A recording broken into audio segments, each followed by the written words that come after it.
What's up? What's up? We on now, bruh. Okay, I had to get the 49ers hat for the occasion. Oh, I got the You Heard. You know what I mean? I had to go upstairs and change real quick into You Heard mode.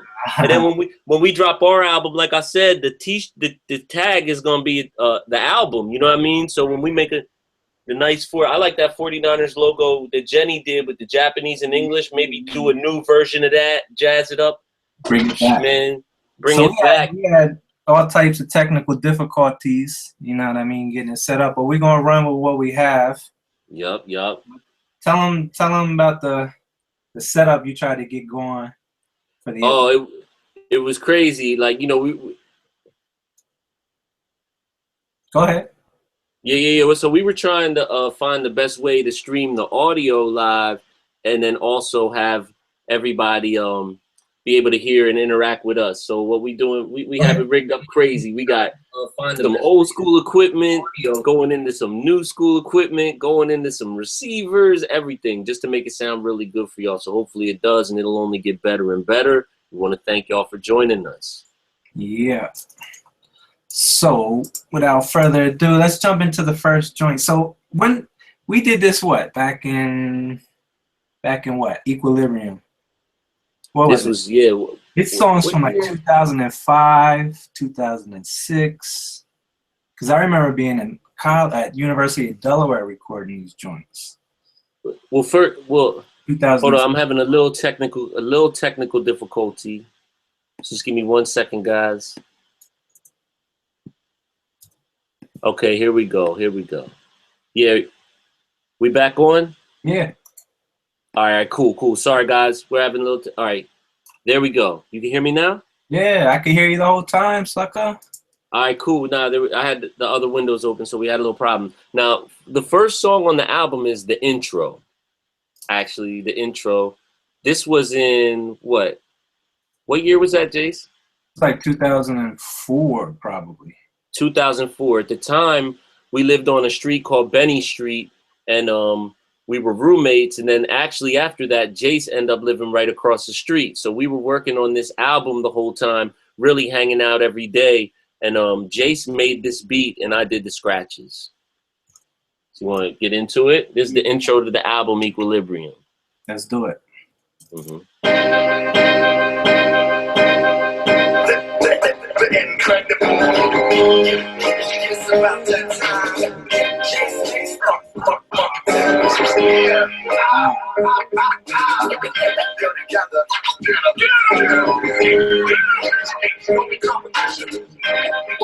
Leaving suckers in state.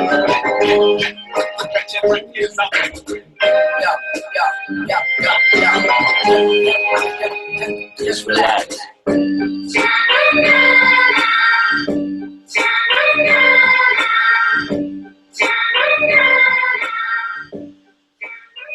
That was one of those. It was too much to even rap on. We just had to scratch on that joint. DJ Premier Gangstar style, you know? Yeah, because some of them beats, when you hear, they're just too good to actually rap on. And at the time, I was doing a lot of scratching on the vinyl. So all the scratching on there was from actual records, no Serato involved. So it's a wide variety of artists that we're scratching, which shows that we're influenced by a variety of artists. So you heard everyone from Talib, you heard Genius being scratched, you heard MOP being scratched, you heard Souls of Mischief being scratched, and the outfit, The title Equilibrium, because you thought of that one, right? I remember we were talking about it, that we wanted something that's one word, simple, like Illmatic. But I think I think you thought of the actual title itself, though, because you liked the name, the title, and then I was like, that's cool because that's a good balance. Because really, if you look at the album, there's the intro and the outro, and each one of us produced 6 songs. Exactly 6 songs. Mm-hmm. You know what I mean? It's a perfect balance. Is either, right? What's that? Are there any features on this album? I don't think we did any features on this album either. The only feature is THC on the hook for I Don't Want No, and then of course Mark Moss on the guitars and the bass. No vocal features, right? It's all us. Yeah, it's all us, pretty much. Yeah. which Yeah, is you're right. from a lot of our albums after that. We try to have more features to bring more people from across the world into the mix. But Right. Well, I think at the time, you know, we didn't have a lot of the international connects that we have now to be able, you know, to work with who we want to work with. You know, we was just really we made that album almost in isolation from the rest of the world. If you think about it, I mean, we just made an album from hanging out every day and being in our little pocket of where we were. You know, we were just kind of focused on where we were. And I think that was good that a lot of outside influences didn't really influence it. You know, it's not like we were listening to what was current at the time and trying to copy it. You know, we were just trying to do our thing. and that's what it was, I think, because it was because of that album that's what pushed us into the international market, especially with Japan. You know, Right.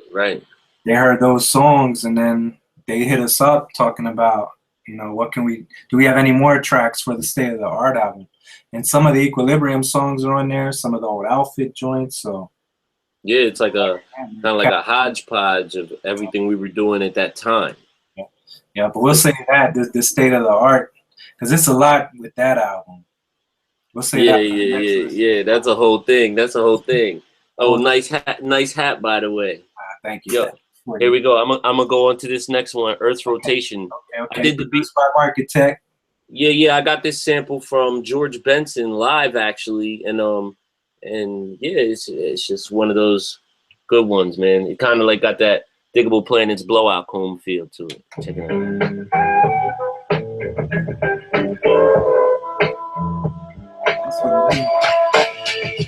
Oh yeah, we heard that you're waiting for the crew that keeps the rap game percolating. All up in your city, about to kick it with your nation. Keep the music in tune with the Earth's rotation. Oh yeah, we heard that you're waiting for the crew that keeps the rap game percolating. All up in the city, about to kick it with your nation. Keep the music in tune with the Earth's rotation. Check out a black plate rotating. And revolves like the Earth around the sun. It's all in unison. Everything pushes for an equilibrium. That's why the 49ers swinging back like a pendulum. To put this shit in order, my pace is getting shorter. And cross the line like you know how we used to mix it. What's out of balance eventually? So we stand Yeah, the mixes, man. Woo.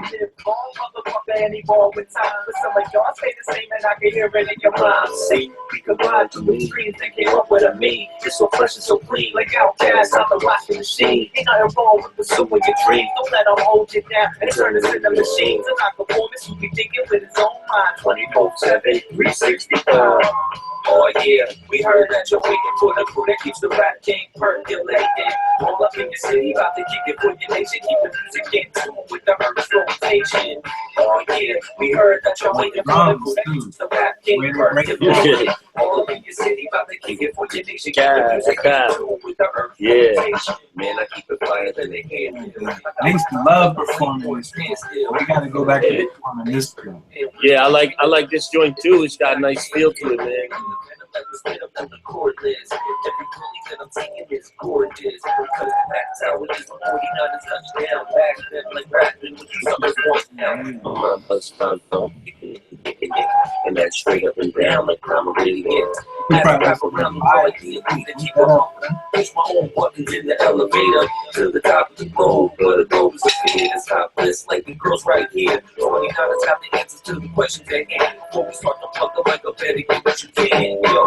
Oh yeah, we heard that you're waiting for the crew that keeps the rap game percolating. All up in your city, about to kick it for your nation. Keep the music in tune with the Earth's rotation. Oh yeah, we heard that you're waiting for the crew that keeps the rap game percolating. All up in your city, about to kick it for your nation. Keep the music in tune with the Earth's rotation.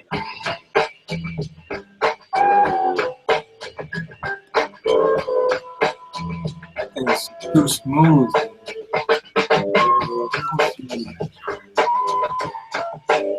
So smooth. You can still see me, Jace? Nah. I can hear you, but I can see. Yeah. My bad. Earth's Rotation, man. Classic. You know, it's just so I made that with the ASR 10, man. That was when I feel like when at that era of making beats, I just felt unstoppable because I felt like we had everything we needed. We had all the records that we could trade between each other. You know, I could go to your house and make a beat. You could come to my house and make a beat. We had the turntables. Then we had Mark Moss, who could add the live instruments to anything we wanted. So at the time, I felt like, really at the time, the only thing that held us back then would be money. Like the hardest part back then for me was just paying for this, was the money. Yeah, but besides the money, people don't know that though. Nowadays, it's just like everybody has a home studio. You don't know about paying and saving up all their income and just spending it all for a 4-hour session at the studio. And absolutely nothing might happen for you. Matter of fact, it was most likely that nothing was going to happen for you. Yeah. So it was like cats who were paying for their own music. Of course, they were driven to do it for an actual love because most likely no one was going to hear it. Yeah. That's I mean, that until the internet came around. Right. So like that. So your neighborhood was probably the only cats that are most likely were going to hear it unless you ventured outside. But yeah, man, and straight up. So I got to say that at that time we were submerged 100% in making that one album, not a million projects, not verses over here, verse over here. The only focus was making 14 songs. You know what I'm saying? Yeah. Now this joint here, Too Sophisticated, was produced by Jace. Wait, no. Oh, yeah. No, I produced this one. We got Aaron McHenry on the drums. Right. Shout out to Aaron McHenry, even though he used to troll me on Facebook. I had to unfriend him and shit. But still, shout out to you. Shout out to you for lacing the drums. He killed the drums on this one. And he did it in one take, if I remember, just right through, you know. And then Mark Moss is on the bass. Yeah. So this one's called Too Sophisticated. This is one of my favorite verses from Jace. The hook was my shit. From who? UTFO. UTFO. What's the one? The Roxanne. All right, let's get into it. Come by. 49 Jas Mace and Marchitect. Now we do it. Check it out. Yo, 49ers wanna tear it up. The fucking tickets from your local BT. Me out of state, y'all ain't seeing me. Delaware, ain't talking the square, but you ain't know about the stick until y'all stuck down here. Sometimes I feel like Julius Caesar, man, I can have this getting slain by his own homeboys. Police and catch me, that's why I only stick with a few. It's like the murder case of B.I.G. Y'all ain't got no clue. Shit, you going to get it ain't all good. I'm like in the trailer case, the way I fuck up your hood. All about this rap life, man, this dude would die. Blue blood by my side, so you know Blue Bloods. Shout out to the Blue Bloods. Just put it on your salary, you still getting paid hourly. 49 fucking shows, we line them up and knock them down and down. It's like 1, 2, 3, and 3, and 2, 1. Anything about it, y'all really want to be a rock, a hood, a rock. Running around the streets and robbing people on the block. Nah, that's not a style. Oh boy, we made it. As far as I'm concerned, I'm too sophisticated. Rob Flo though, Rob Flo is killing it. Shout out to Rob Flo. Sound like they fight the one I'm written, yes, that's why they call them sound right. I sound like a fresh pair of clothes, feel like some new coolers on some fresh shell toes in the mall with a fresh pair of red clothes. Frauds, I'm suckers a big and plus frauds. When I go to the club, I don't get a fucking pat down. I get this whole plus and get a lot of taps play. Me and Jas Mace got the drop. Made a whole lot of beats and on your heard.com. And now we taking it coast to coast on every single quarter like the New York Post. I give a toast to the 49, 40 rounds. You play the just some whack rappers and some 20 rounds. Man, I told you I'm nice. I play just like your name weight and my name called nuts. It's like 1, 2, 3, and 3, and 2. Anyway, y'all got it, y'all really want better. Me, a rock, a hood, a rock. Running around the streets around the people on the block. Nah, this nigga's style. Oh boy, we made it. As far as I'm concerned, I'm too sophisticated. Yeah. As far as I'm concerned, I'm too sophisticated.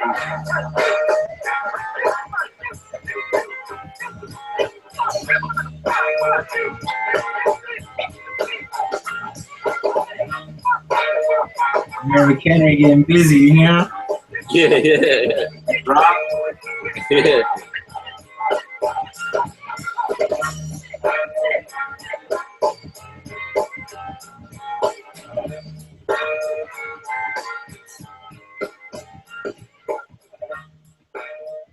Shoot, man, I haven't listened to that. I haven't listened to this album. I was telling you since probably maybe 5 years, 4 years.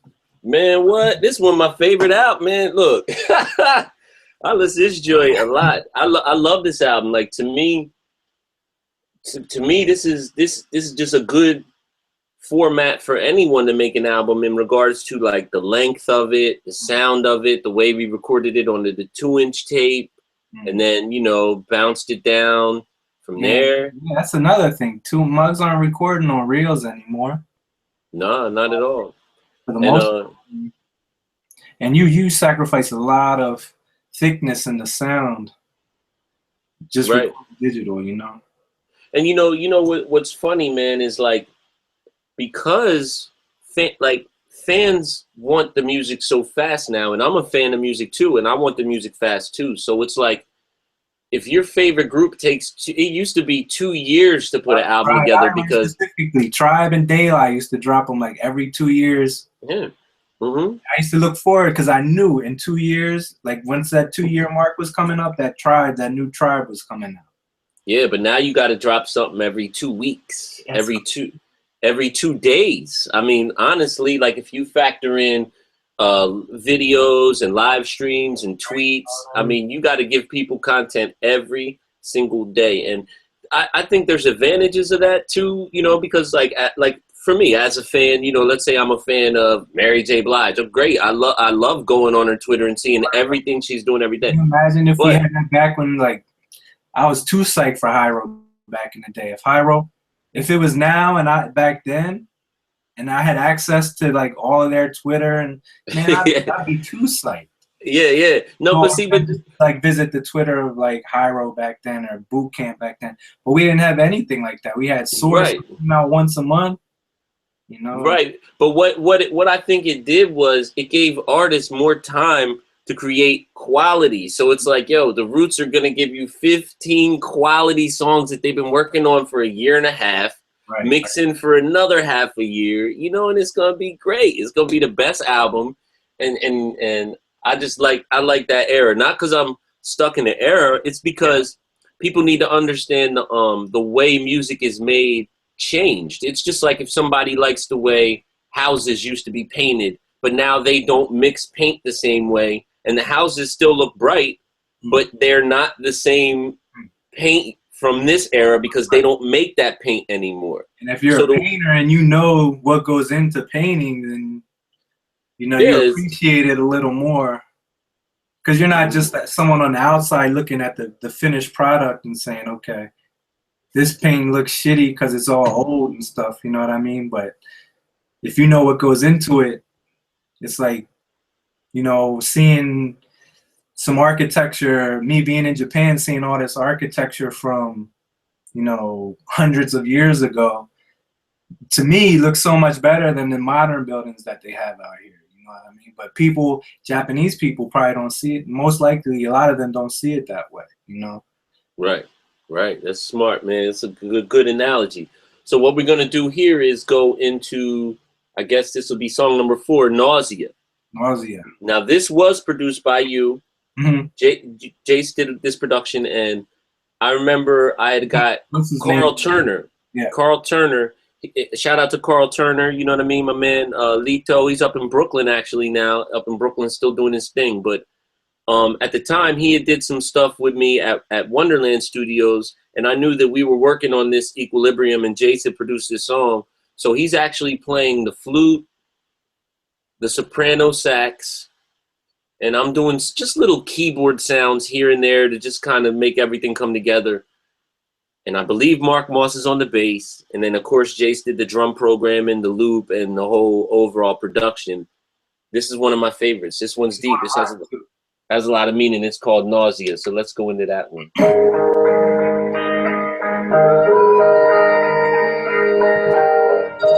Moody Blues. Oh, it's from the Moody Blues? think so, yeah. If I can remember. And then the drums are Barry White. Yeah, yeah. He killed that horn.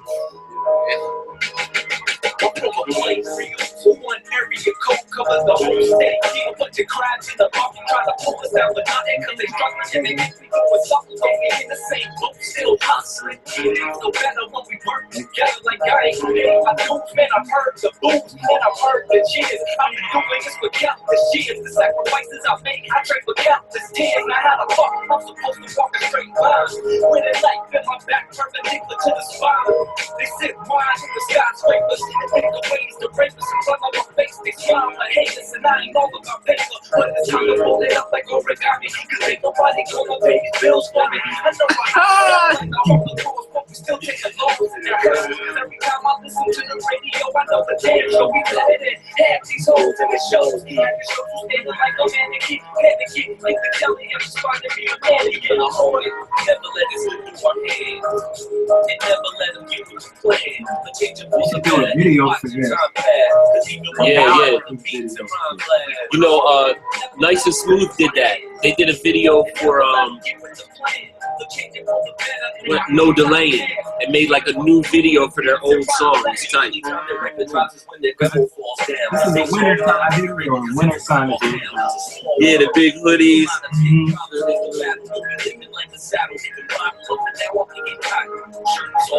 Yo, we gotta re-release this album. I was thinking that's what I was thinking. On vinyl. Strictly vinyl. In cassette. Let's do it. In cassette. Hell yeah.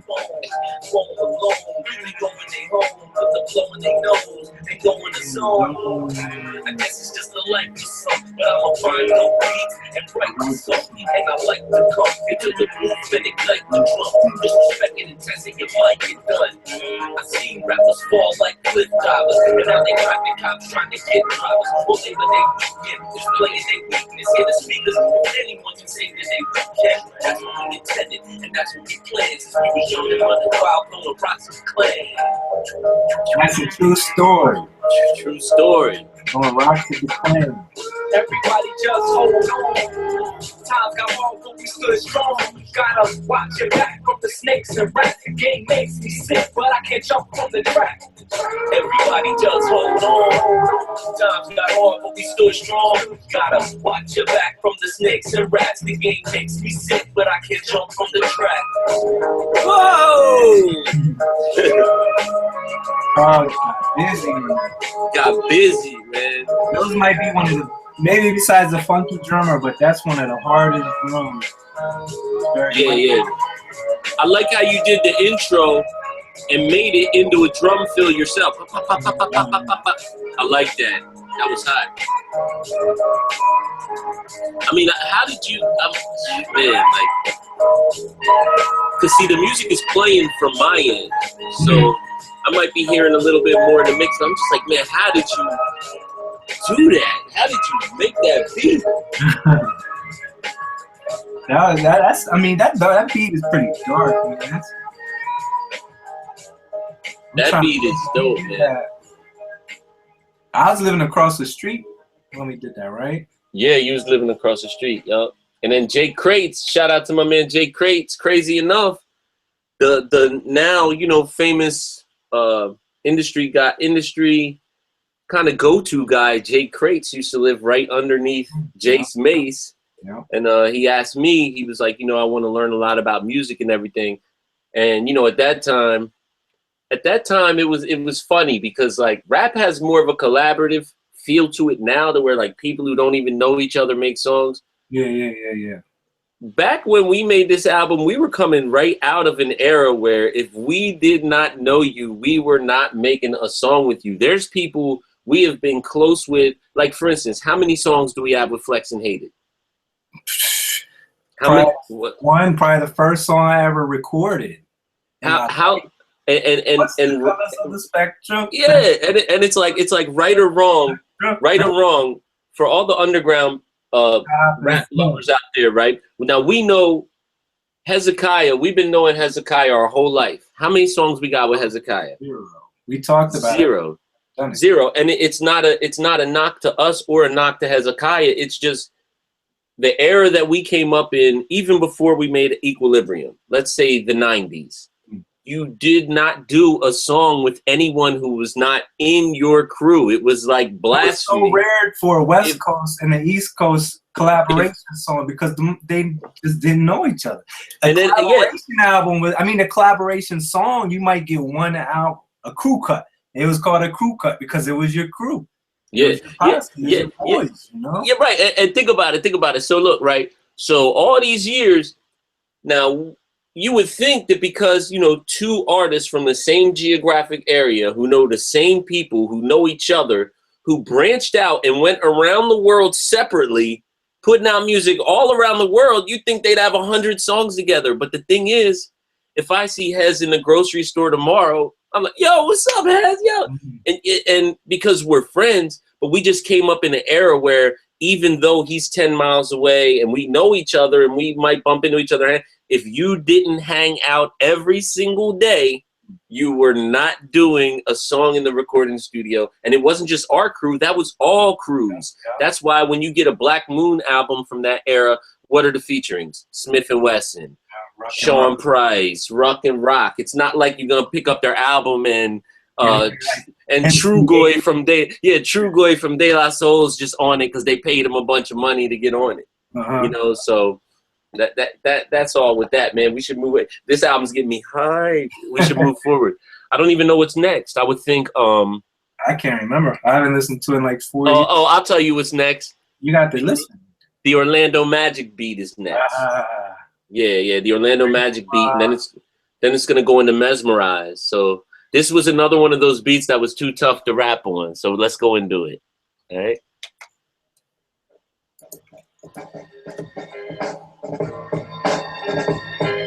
That's not Orlando. Yeah.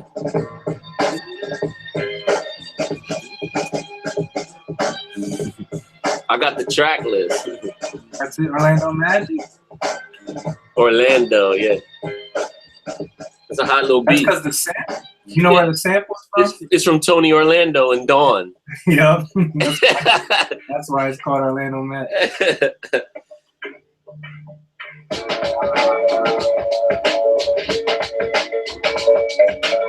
We'll talk about this one before we go into it real quick. Yeah, this is a true story. My verse is a true story about this Korean John that was in my class at University of Delaware. I was too psyched for her, man. Too psyched. I didn't say anything all semester. And then like the last week of class, she was we sat next to each other. She was a foreign exchange student, so her English was bad and she didn't know nothing. So I tried to think of a way to like talk to her. So then I offered to like exchange notes for her and we could study together for the exam, the final coming up, all the way up until the end. And then she was like, cool. So we kicked it for a little bit doing the exchanging the notes and the studying and everything. But it was just too late, man, because it was she was going back to Korea at the end of the semester.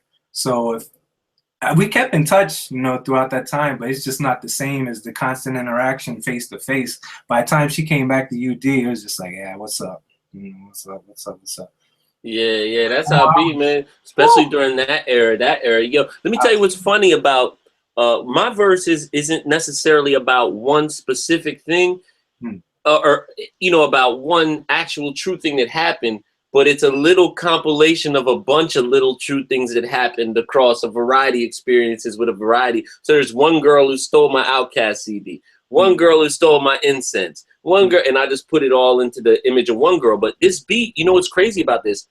This original sample is from the Stylistics, right? I bought this record originally with the money that we made from the first party we threw at Belvedere Fire Hall because I thought we were rich. We had like, I can't remember if it was, I can't remember. Yeah. We threw our first party. We some dudes from Brookside who might have seen $200 most at our life at that time, like at one time, you know what I'm saying? And that would have been from our paycheck. So we promoted a party through this party. It went very well. Dumped all the money on the table at the end of the night, cut the shades. We thought we was rich. I can't remember if we made $185 each or $300 each or something, but we thought we was rich because like 4 of us, we made, but anyway, we went to the farmer's market and I remember just splurging on records. Like I couldn't even wait. I couldn't even wait one day. Like our party was, let's say, Friday night, and by Saturday morning I was at farmer's market trying to spend all the money on everything. So I got the records, right? Anybody from Delaware that does crate digging knows that farmer's market's the spot. Is it still the spot? Still the spot if you get out there and get the right people out there. You know what I'm saying? So I made this beat originally, Jace, on the Supreme Basement demo for a different song we did. And when we were doing Equilibrium, like I knew that we needed dope material. So I just kind of went back through my records and was like, let me revive some of these old samples that we did on the Supreme Basement because they were still good. So then with the drums, the sample, and then this guitar. Let me tell them about the guitar played on this song, and then we're going to get into the song. Mark Moss played a Gretsch guitar on this song that Paul McCartney used to own, that Paul McCartney used on the set of a movie, and Mark Moss's friend had bought it from Paul McCartney, fell on hard times, and was going to sell it to Mark Moss. Mark Moss gave him the money for it, but being a true gangster and a gentleman said, yo, I want you to have this. I can't even take this guitar from you. So I'm going to lend you the money that you wanted for the guitar. And then when you can pay me back, you'll get the guitar back. And after that, we'll just trade it between each other for the rest of our lives as we need it. And that's real shit. And that's Paul McCartney's guitar you hear on this song we're about to play with no EQ on it. We specifically put no EQ on it in the mix because it sounded that good. It's a Gretsch. I'm going to play it right now.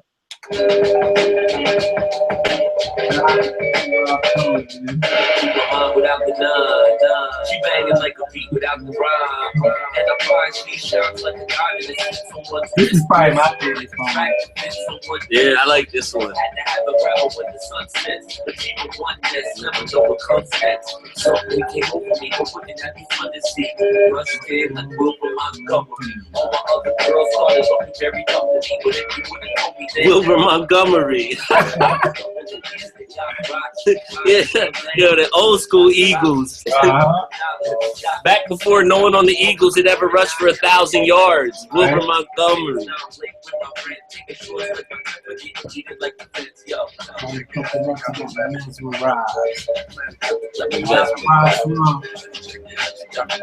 Mark B for the hook. Yeah, Mark B hooked them scratches up. And Rob Flo.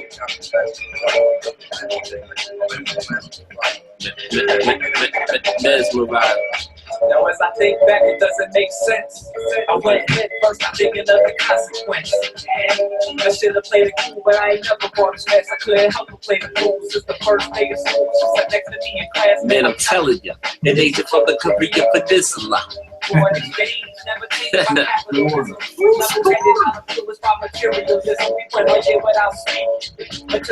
this is the bomb. I love this song. That's my favorite song. We both understood it when it last that long. At the end of our semester, And then she had to fly home. 14 days. Never went so bad. Yo, I always pictured us in this video in the third verse, like sitting in a restaurant, like almost in tuxedos. Like we've learned all our lessons and now we're just like the super gentlemen. Like in the third verse, it's like we got the girls. You know what I'm saying? The first 2 verses, we had to learn them lessons. I forgot all about the third verse. We never really did third verse. Because if you look into my pupil, you'll see I got used like a loophole. Like a scapegoat. Pay the bills next day, I don't wait for it. But I can see clearly because I'm talking now. Getting pretty severely like Doverdale. The one thing you'll never stop. It's the hands of a clock. It's always going to take the can, it's always going to top. I'm working on the sun's time. So it's the opportunity before it's bedtime. Because they become hours and hours become minutes and minutes become seconds. Man, I learned my lesson. There it is. There's that Gretsch. There's that Gretsch. Funny thing is, this engineer Mark Moss, he stopped working with hip hop artists except us. At this point, we were the only hip hop artists he would record. Period. No one else in the whole state except us.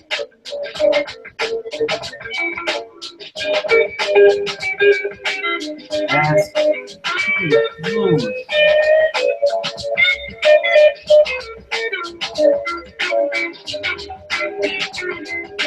Just my favorite part right here. Give me that.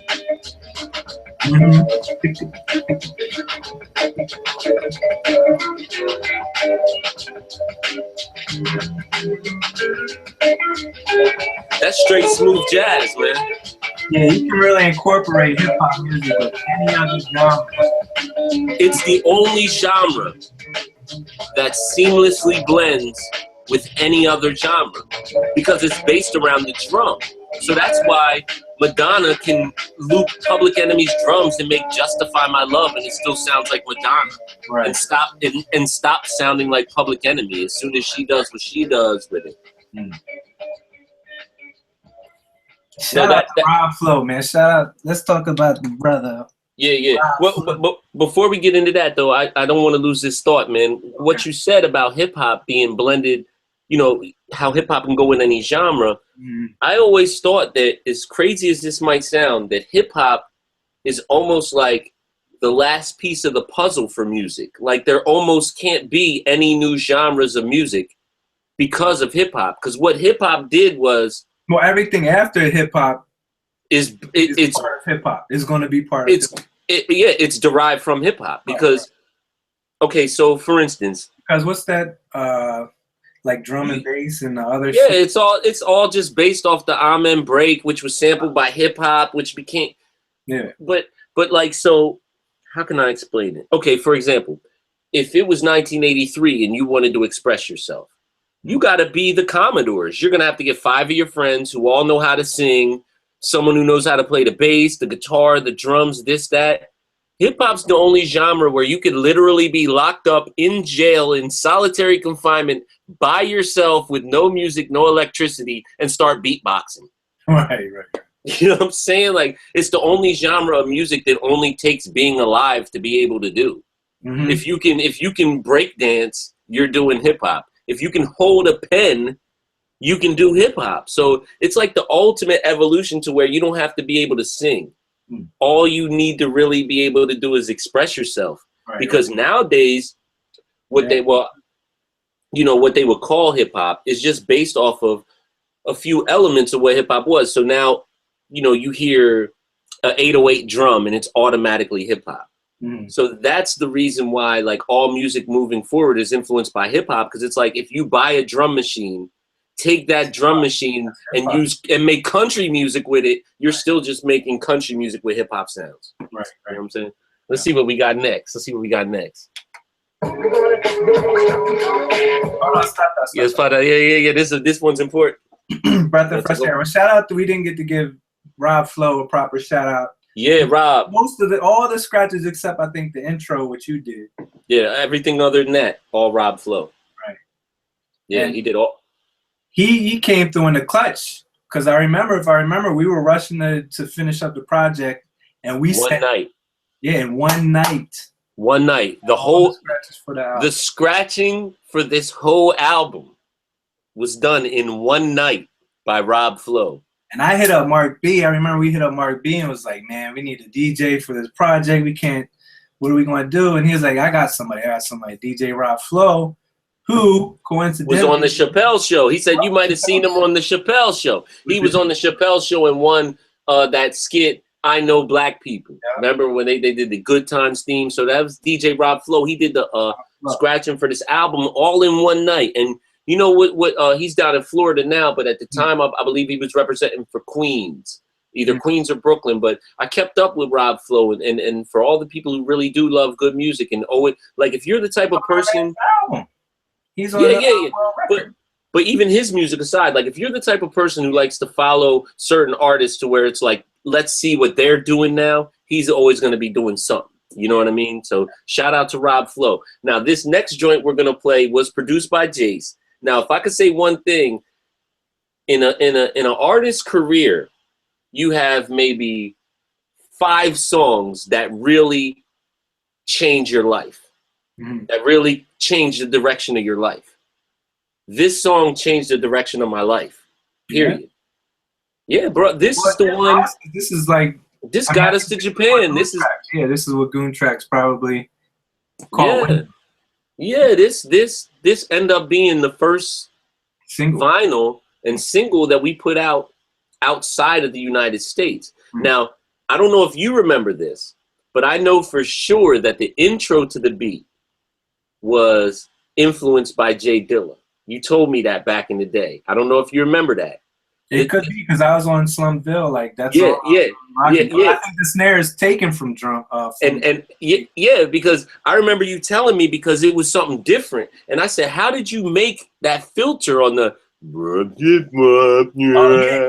And I said, "How you make that filter?" You was like, "Yo, I've been listening to JD. I've been listening to Dilla. Yo, this is my Dilla beat." I said, "Okay." And I forgot all about that, but now that you say it, that's right. I remember that, man. I remember that conversation. Them slow voice samples and shit. Yeah, and this record is from, oh man, I can almost remember it. I forget, but I remember when we went to Japan and did a show, the dude came up to me with this record that I actually sampled the joint from and had me sign it. Yeah, it's a samba joint. It's a samba joint. Yeah. I forgot about that. He had the sample. That's good. Sample record, right. Real record. Let's get into it.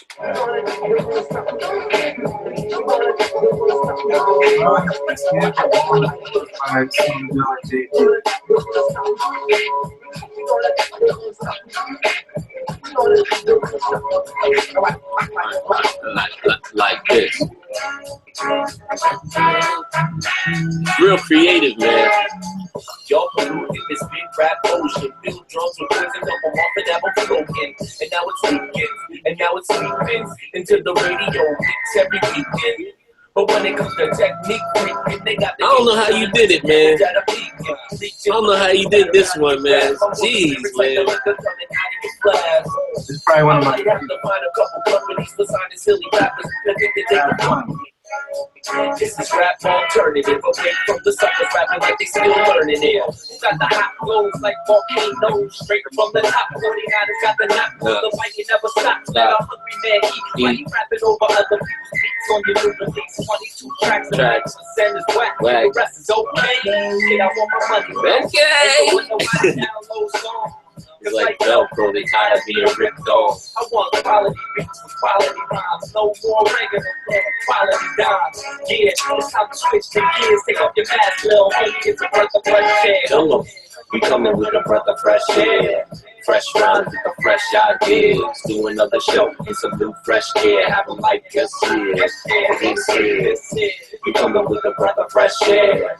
Fresh rhymes with the fresh ideas. Do another show in some new fresh air. Have them like us here. This is.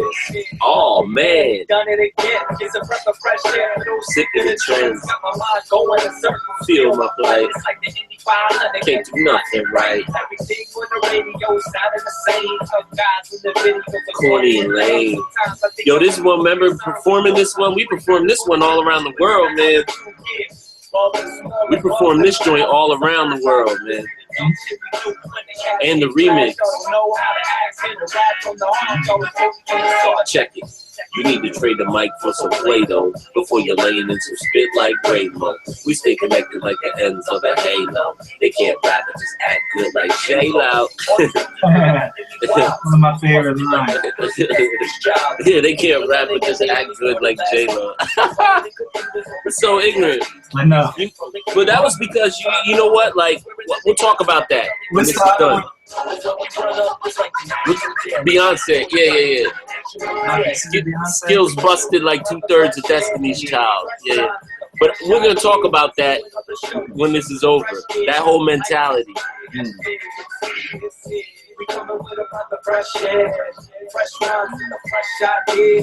Do another show with some new fresh air. Have a light, yes, Oh, what you know about that Warren G? Warren G, man, he's one of my favorites, man. So I think he's still underrated. With my flow. Warren G. Warren G is always feeling himself. That's what I like. He's like, he thinks he's the smoothest rapper ever. You know, when you have that much talent, Yeah, he's working with Nate Dogg, Snoop Dogg, all that. Yeah, man. Wow. I mean, if you're an artist, you have that one, that one painting or that one beat or that one verse that you're just like, dag, y'all, that you feel proud of. You know, that one, and that's probably for my beat. That's probably that one. Yeah, that thing. I think that's why Goon Tracks recognized it, was because whether you like that song or hate that song, there's no way you can listen to that song and not say, yeah, they're ready. Mm-hmm. Now, what's funny is as you get older now, like I said, we made this album in isolation. So in our mind, like in my mind, there was no repercussion for putting J-Lo into a line. Right. There's no repercussion because I'm looking at it like, even if J-Lo and her bodyguard got mad, so what? At the time, I'm 23 years old with 100 of my homeboys shooting a music video in my house. Like, in my mind, I'm writing the line thinking, anyone that J-Lo knows who doesn't like this, bring it on. In my mind, I'm thinking, who cares that this Destiny's Child, bring it on. So, yeah, you know, do I feel the same way now that I feel, or would I just, you know, make someone a punchline that I don't know into my line? Unless it was somebody who I disagreed with totally and didn't care about, I probably wouldn't do that. But back then, that was the mentality. Even if you listen across all of hip-hop coming out from, let's say, the mid-'90s to the mid-2000s, people say some horrible references and it's just accepted, like horrible stuff, like people who have died or who were in accidents, or, you know, they just throw them in there like it's a punchline. He's known for that shit. Man. Yeah. So, you know, we came up in that era too. So I just wanted to say, like, to me, it's funny when I listen back now. And these are the things I have to be aware of when we perform around the world, because we might literally be, you know, opening up or performing with somebody who we put into a punchline. So it's just funny, you know. Hey, they could hear like the songs that didn't make it off the cutting room. Oh man. Oh, they wouldn't even believe it. They wouldn't even believe it. I mean, because see, again, with groups like us, we used to put all of our creative energy into music. So whether we had a gripe, whether we felt like, if we felt like we wanted to throw you off a bridge, rather than throw you off a bridge, we just put that emotion into a hip hop song. So when you hear it, you're like, yo, this is bugged out. But then we just wouldn't release it because, you know, we expressed ourselves and we didn't want that to represent us. But I think what made rappers like Eminem or Kool G Rap so shocking, more shocking than other rappers, it wasn't that they recorded things that other rappers hadn't recorded. It's just they released things that other rappers wouldn't release. Right. You know what I mean? I'm sure somewhere Black Thought got a psycho verse that's just psycho, but he's not going to release that. Let's go to the next joint. Okay, this joint here's the boom bap. Let me tell you, this is real. This sample is from Weather Report. I remember when you played this to me. I lost my mind. Where were you going to put this? We weren't even going. Were we going to put this on the album? I can't remember. Because we added the two solo joints at the end, right? Or was that always? No, that was it. That was it. We were going to each do a solo joint, and this is the first beat I made on the MPC. This beat. Okay, now, here's what's funny. When I made this beat, I didn't know how to save beats. So I made it studio and just had to keep DJ Rid. Shout out to DJ Rid. He taught me how to use the MPC. Let me use his MPC. And, of course, I mastered it quick. But this is the first beat I made on the MPC, and I had to just leave it on the whole time because I didn't know how to save it. So I made it at the studio and, like, had to, like, leave and go do something and, like, leave the MPC on for, like, 8 hours because I didn't know how to save the beat because I was such a novice. But this is what I came up with.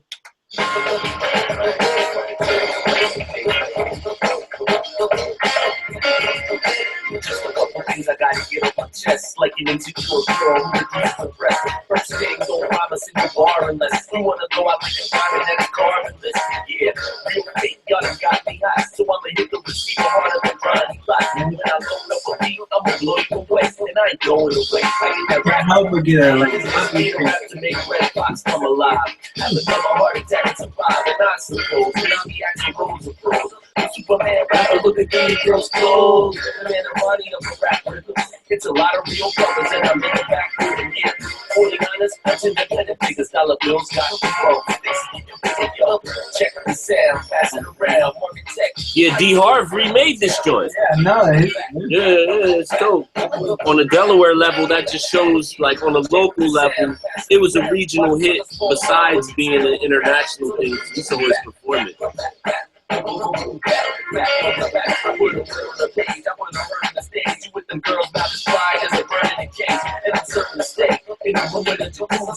When you can't leave your crib without your Uzi, the shows I touch you on West Palm Beach with the charm and the cheek, with their arms reach. Yeah, I'm about to bring it to you door like FedEx. Somebody get a medic, cause we didn't give me credit. Was wiping their girls like they was debit. They see me giving it, get the passing out like diabetics. For an enemy, the remedies this. That's not bad for your first beat on an MPC. Yeah. I was like, oh. It's like, I wasn't on this joint. What you talking about? yo, because it all locked in. Like, I was just like, oh, you can do this with this machine?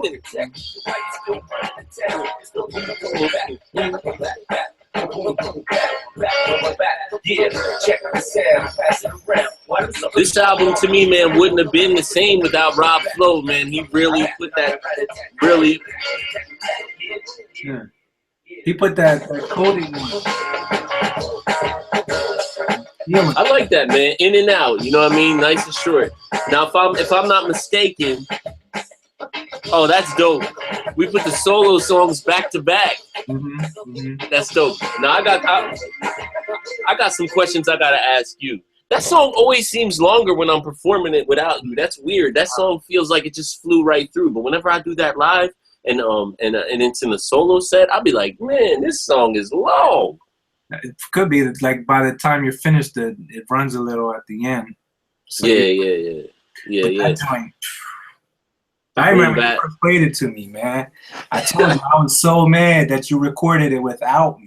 We used to have that. If you weren't around when we did songs, then you just weren't on the song. You just weren't on it. Yeah. We had no. Yo, hold on. We were savage. We just missed out. Yeah, we were savages in that sense. I remember we wouldn't have no qualms with playing the song that you should have been on, just because you did, you had to go help your cousin or something, or you had to, I'll be over there at 5 instead of 3. You come there, song will be done. Yeah. Someone else done said your verse, and then they playing it back for you, like, listen what we made without you. Bing! And you couldn't even be mad. You couldn't even be mad. You be like, I was sorry. I remember Chris being heated a lot of times too. That's how y'all got on that Get Y'all Suckers. Because I remember when me and Frank made that, and then y'all came back, there was no way. They was like, nah, there's no way. I said, there's no way we're not gonna be on that. Now with this joint, now you made this beat that's about to come up. This one's called I Don't Want No. One of probably my favorite song on the album, if not second favorite. Yeah, man, because I just don't understand how you made this beat, like, it was just like I came over your crib one day and you had this whole joint, the beat, the lyrics, the concept. I just don't know how you made it, man. I remember Chris, I hit Chris up for the hook because I didn't want it to be just me. It's just something, I just don't want the song to be just me. So I was like, I need somebody to do this verse or to do the hook. And Chris was, he was there. He came over that night, and I said, can you just write something real quick and do this? And then he wrote that. But I don't know the verse. The verse, I was just fed up when I wrote this shit, man. I was fed up with a lot of stuff. And what's funny is you thought you was fed up then. Like, you thought, like, I wish that Mace was the #1 rapper again. Like, we were fed up with Mace. Like, we couldn't even fathom what was gonna be. I go back and listen to some of those old shits that we used to diss and we used to hate, and I'm like, man, it's not even that bad, actually. Not even that bad. We were just, but you gotta understand, we were spoiled, man. I mean, it's spoiled in the sense of Okay, look, this is I'm gonna list 7 groups that could have dropped an album the same month, any time in 1998. Black Moon, House of Pain, Diamond D. Even if you go outside of New York, Scarface, Twista. You know what I mean? Even if you go down to the South, Outkast. Yeah. I mean, Yeah. everywhere you went in any city, there was someone who was dropping music good enough to be your favorite music. The Beat Nuts. I mean, these are groups. These are groups that might be, if you have a label with 10 artists, the Beat Nuts might be 5th priority for their label. You know what I'm saying? Like Relativity, right? Yeah, they were on Relativity. And that's what I mean. Like, for instance, like when Fat Joe saw that they made a video for Crossroads for Bone Thugs, he was like, how much the video cost? $1 million? I didn't even know the record label had $1 million. You know what I mean? He's like, I didn't know Relativity had $1 million. And that's the thing. So we got spoiled. Yeah. So you might listen to an artist who has 7 good songs out of 10 on an album and be like, oh, I give the album 3.5 mics. There was only 7 good songs on it. I had to fast forward 3. You find me a hip hop album right now with 7 songs that you're honestly listening to in a row every day, not just when it comes out and it's on Spotify and everyone else is rocking them. I'm talking about 6 months later, you're playing 7 songs from that album in a row, not on a playlist. I'm talking about like, De La Soul, Balloon Mind State. Let's go into the next joint. This next joint, I Don't Want No, solo song by Jas Mace.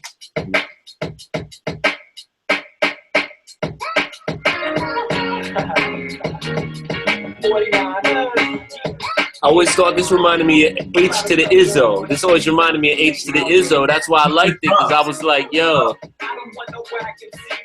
Think about rhyming on the machines. And I don't want no food on my plate. I'd rather wind it down with a nice round stick, I don't want no bitch in my face. Hold on, 1 second. Like down with Jas Mace, cause man, I'm really sick of these hoes. Used to see them when we chillin' backstage at the shows, and I don't want no fraudulent cats trying to get up in my crew just to stab me in my back, I don't want another 4 years of blood, sweat, and tears. We gotta get them out of here. Set it up, it's the only way we'll ever want to see some better days. I don't want to hear your sob stories. Can you dig it, kid? I ain't your motherfucking meal ticket.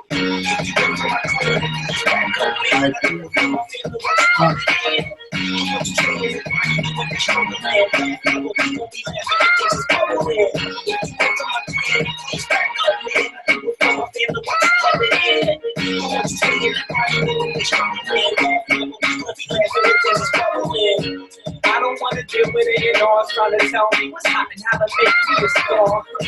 I ain't trying to make a whack beat just to boost some units in the streets.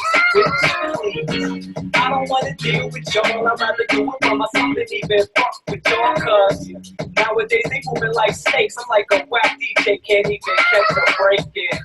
I don't want to take what's yours, but the system's fucked up. They try to take what's mine. I don't want to find out one of my boys took the wrong route. We need a timeout. I hope we realize we got love, so let's get it together. We don't live forever. I don't ever want to be a flash in the pan, so I'ma make my stand and be a man. Come on. Don't want you love it, man. I had that George Bush reference. Yeah, I want to talk about that. I want to talk about that. I want to talk about that because I was just thinking about that this morning. What?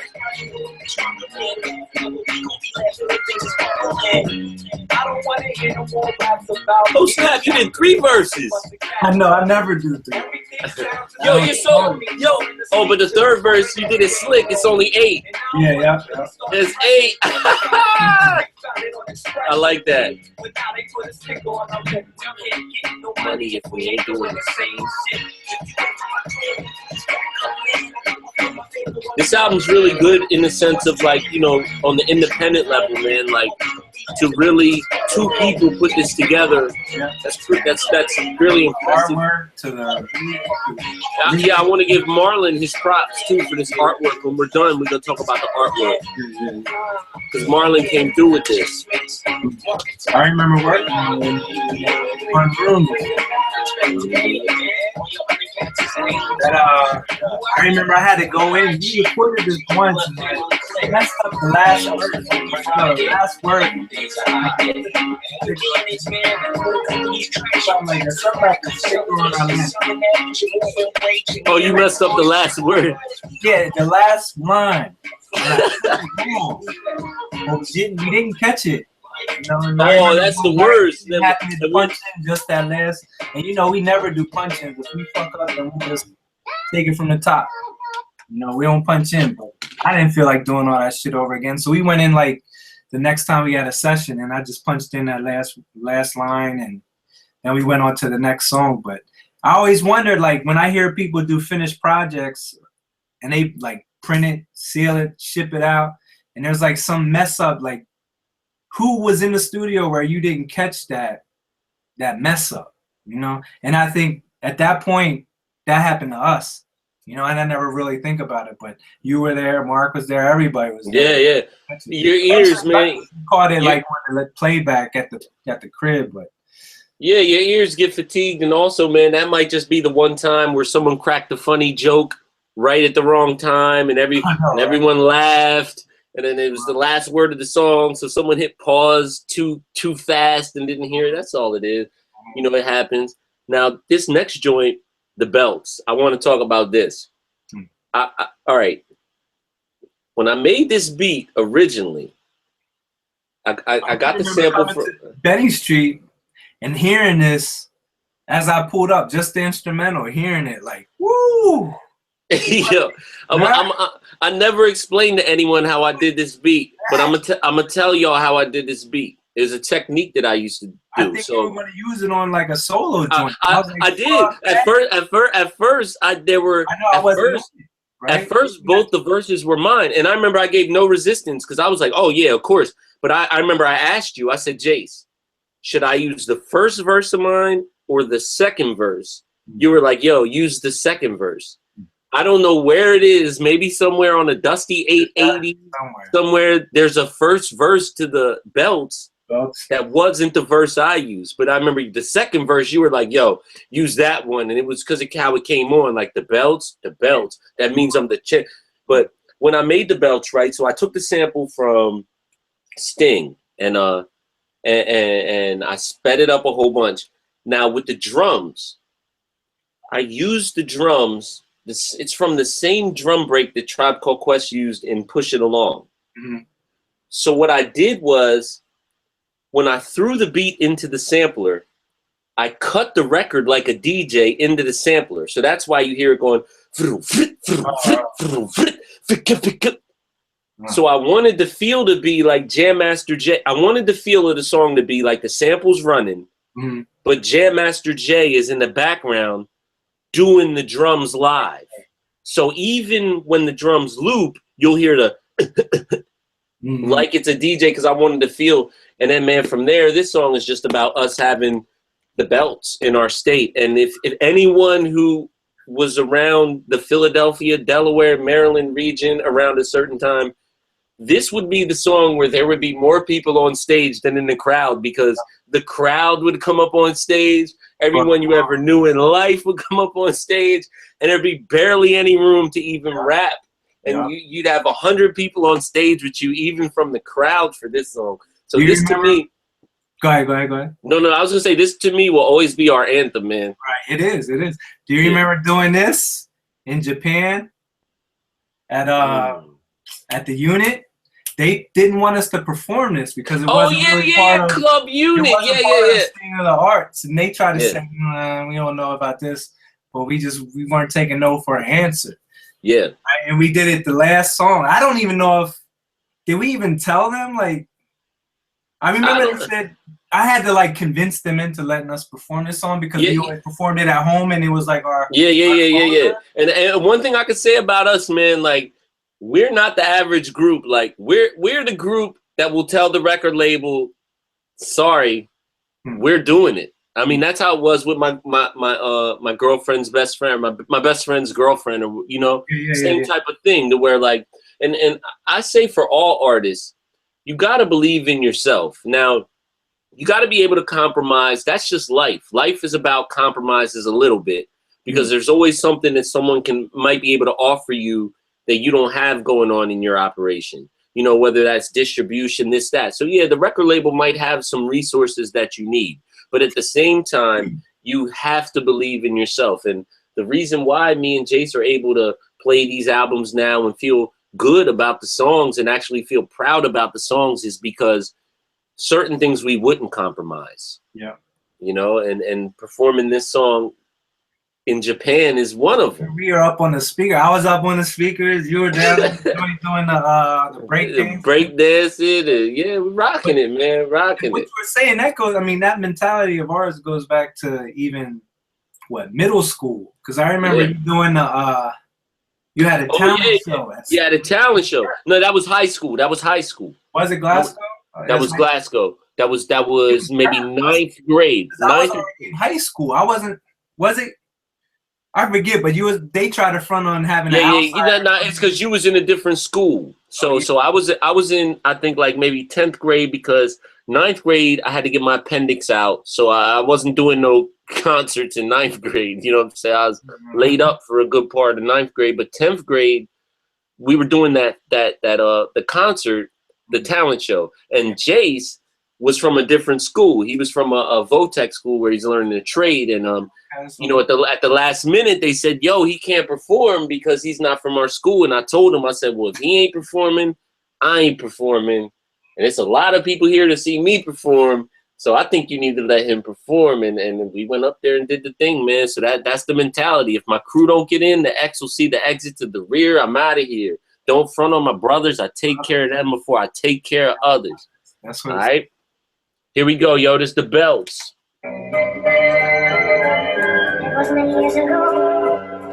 This was when I wasn't taking go for an answer. I wasn't there. I wasn't gonna make you not be on this, man. It's the belts. I knew. I was like, all right, you pick my verse. Like, you tell me what you want me to say to match with what you about to say.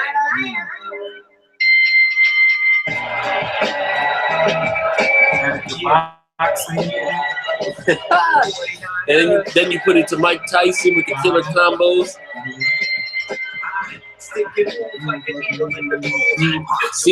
See what I mean with the drums? Mm-hmm.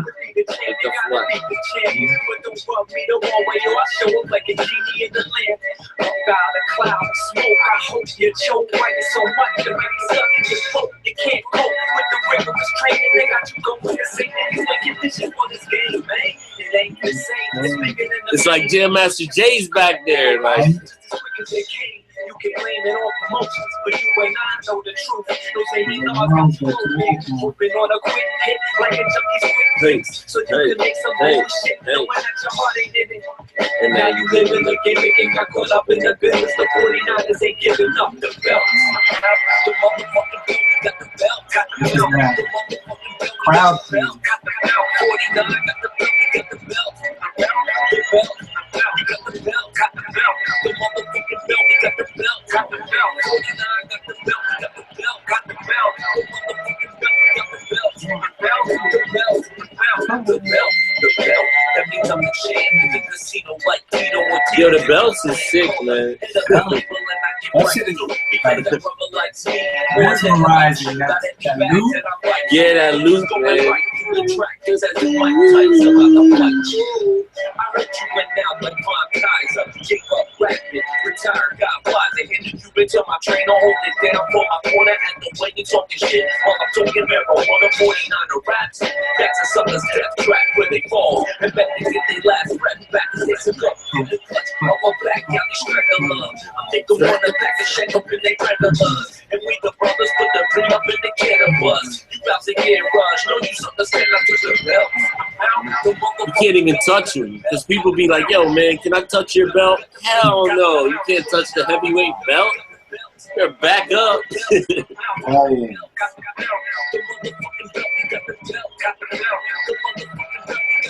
then Rob Flo, man, he just takes it home, man. Thanks to that Takes it thing. home.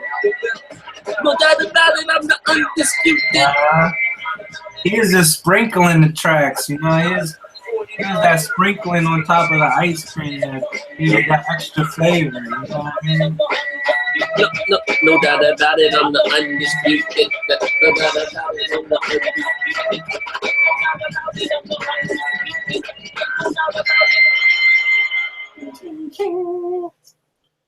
Man, Yo, that, the belt, the I wasn't belts. hearing no for an answer on that one, bro.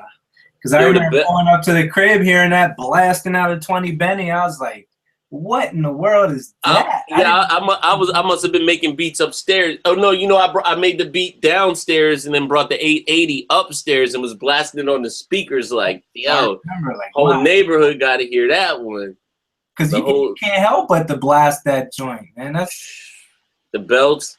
The belts is just nasty. And now this joint coming up next, right? Jace produced this one.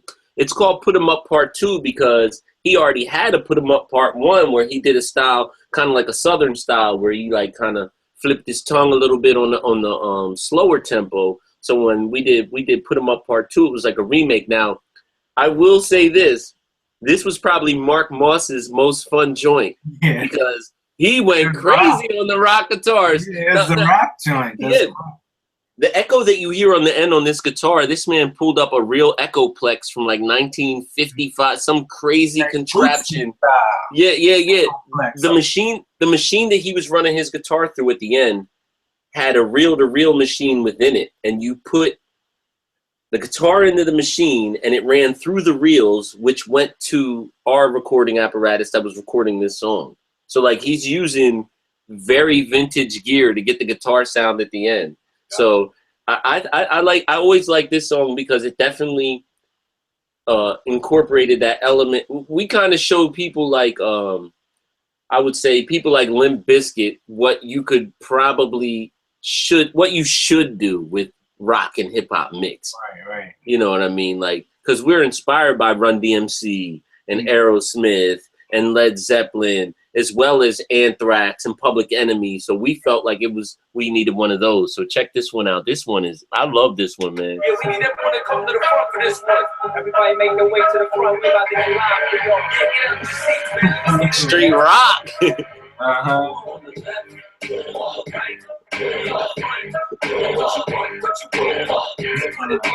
Where you get that sample from? That sample's from ABBA, right?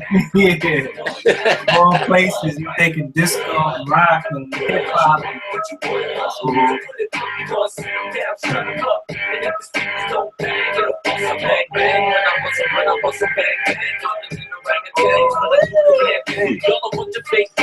Yo, it got that West Coast feel too, though.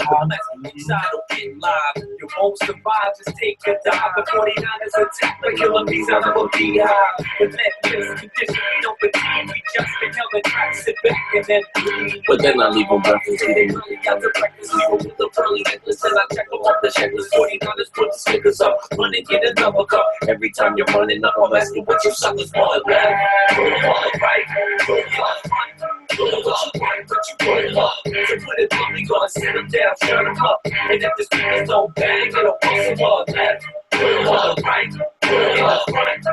What you want, to put it on me, gonna sit them down, shut them up. And if the speakers don't bang, it'll bust them up. Put them up like a stick up. One slip up and you might never catch up. So step up to the plate, mate. Why you trying to hesitate? You fuck a good game, now you up against some heavyweight. But it takes a better rhymer. This fool a rookie minor like a veteran old timer. I'ma be a 49 until I'm pushing the game. But now I'm pushing all the tunnels when I'm pulling they game. Yeah, it ain't a game. You could lose your brain and possibly go insane. We too hard to be tame. Can't be trapped behind bars. We see through you like windows of car. Hot as the cake. Hustle like a replay on the left. Put it on the right, put it on the front. What you want, to put it on me, gonna sit them down, shut them up. And if the speakers don't bang, it'll bust them up. Put them up. And I think you guys are really great. Where do you go from here? You go to the show with this sticky icky Bro.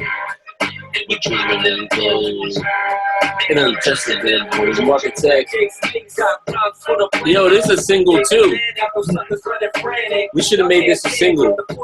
You remember when we performed this? This is my dad's favorite song. Do you remember we performed this in Philly at the Vote or Die rally at Temple University with Puff Daddy, Snoop, Mary J. Blige? It was this. Because the album, we hadn't even finished the album yet. So we only had like 3 songs that we could perform, you know? That's one thing we don't flex enough on. I think is the pass on the mic. Yeah. With the Western type style, we don't flex that enough. Yo, I recorded them put 'em ups at Benny Street because I had like 6 girls over, like 5 dudes. It was like all these people, and I was like, I just need y'all to say put 'em up. Because I was trying to save money on the studio time, so I recorded it into the 880 and then brought it to Mark Moss rather than bringing, 6 groupies and all these people to the studio.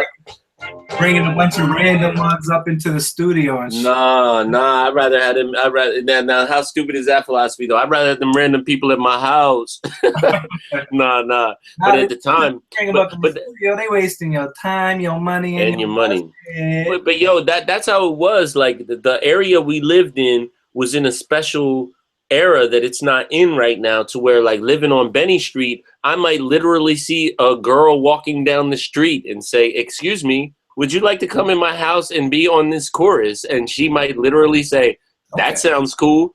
Next thing you know, there's this pretty girl in your house on the chorus of your song, and you don't even know what her name is. And 10 years later, you listening to the album on YouTube, and yeah, thanks for providing those vocals. But I recorded those at the house and brought those to the studio. I remember that was my dad's favorite song. He's probably to this day he still talks about that song. Like, that's the song you guys should have released, and that's the song you guys should have done a video for. Yeah, but I'm hearing it. I'm hearing it now. Rock shit like Pink Floyd and Led Zeppelin and shit, because they would have the 12 inches and everything in the records. Yeah. I remember your dad surprised me. I think maybe the last time I seen your pops, right? We was at a show years ago. That was at East End or Mojo. The other one, Mojo, yeah. So this is before the Beats by Dre and everything. And I remember your pops pulled me aside and said, "Yo, man, I love y'all's He said I love y'all's performance."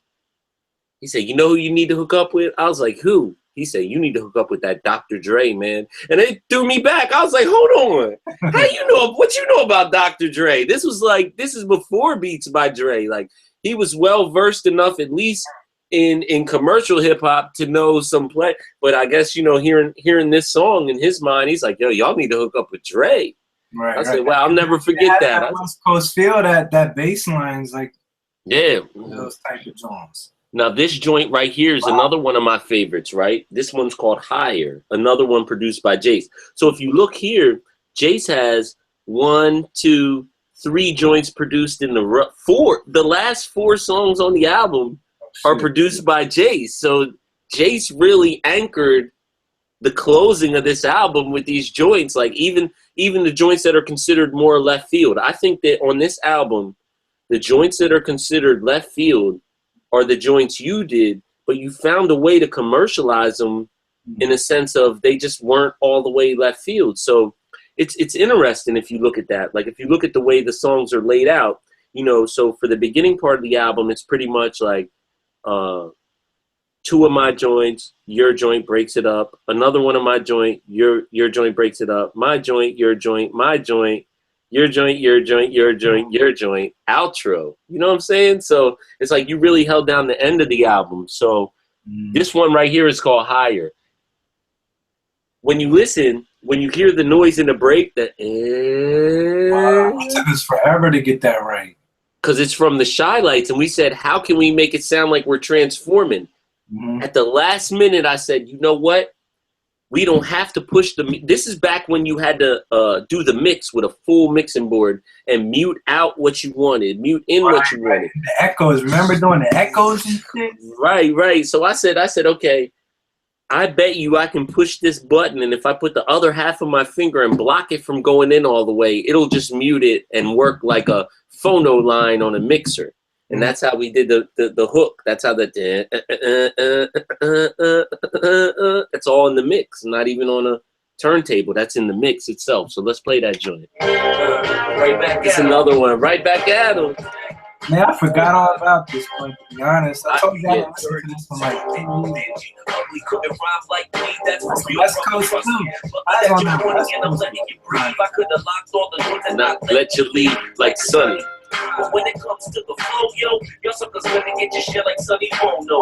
We I forgot underground all making about money off of promo. With hoes in the broken nose, we get them out they snow cone. Yo, sweet like snow cone, complete like ozone, complete like old bones in an old folk tone. Speed through a no fly zone with my fly down, middle finger up and a quarter-pound tie down on the side. Mark Moss on the bass there too. Yeah, some good work, man.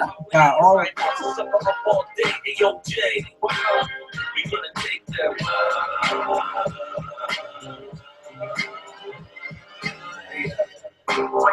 Where y'all at, huh? Where y'all at? Where y'all at, huh?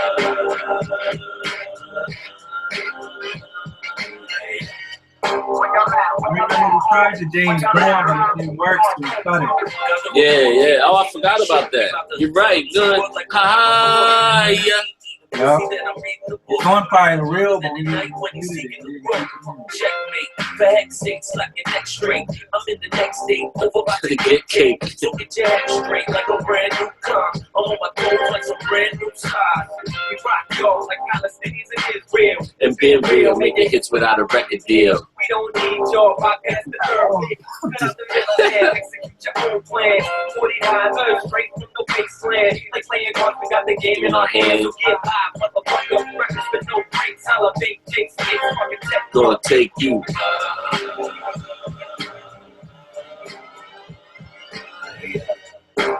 Yo, that's cool, man. How we use the shy lights. That's crazy. That sounds cool.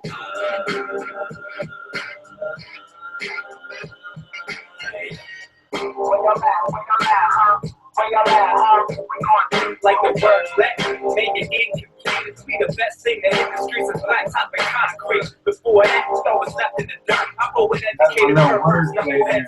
Yeah, I heard that. That was one of my favorite lines. I said, what? I don't even know what music is.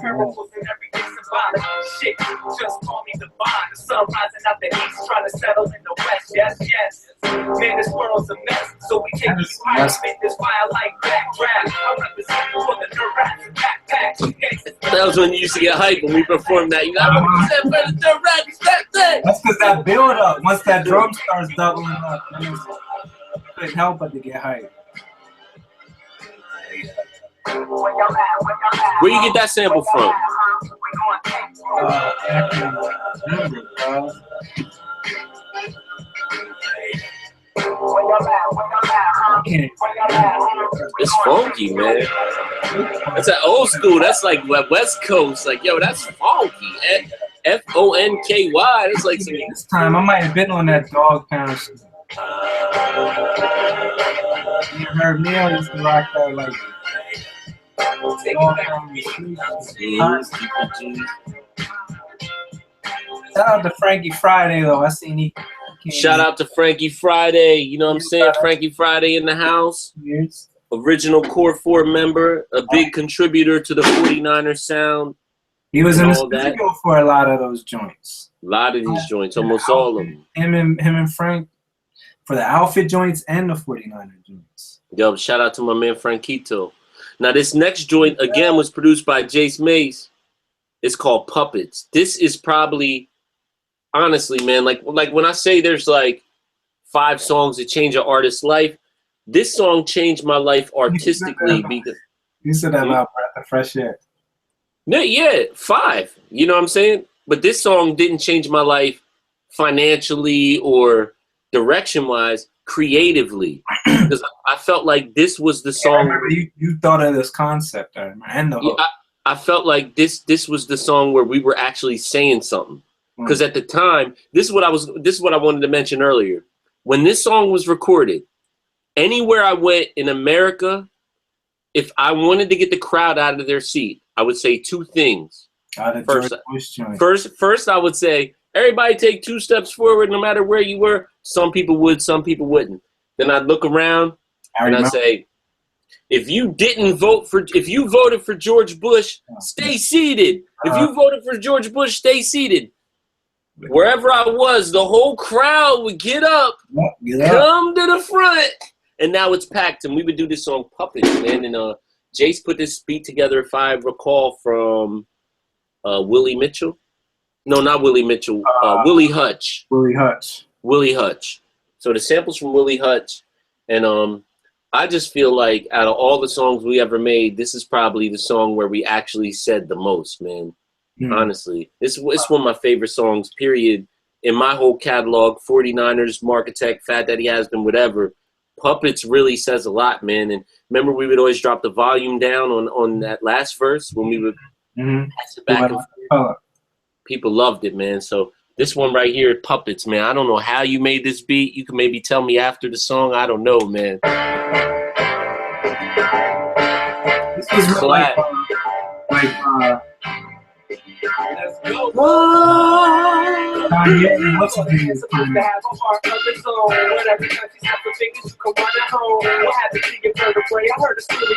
They say you're wearing magic clothes and looking real good. A breath statement to the last breath. Mark again on the guitar. Yeah, he slipped that in there, right? On top of the sample. Yeah, man. And the bass. All one take. He never took more than one take. You could do a take to practice and then record, and that's it.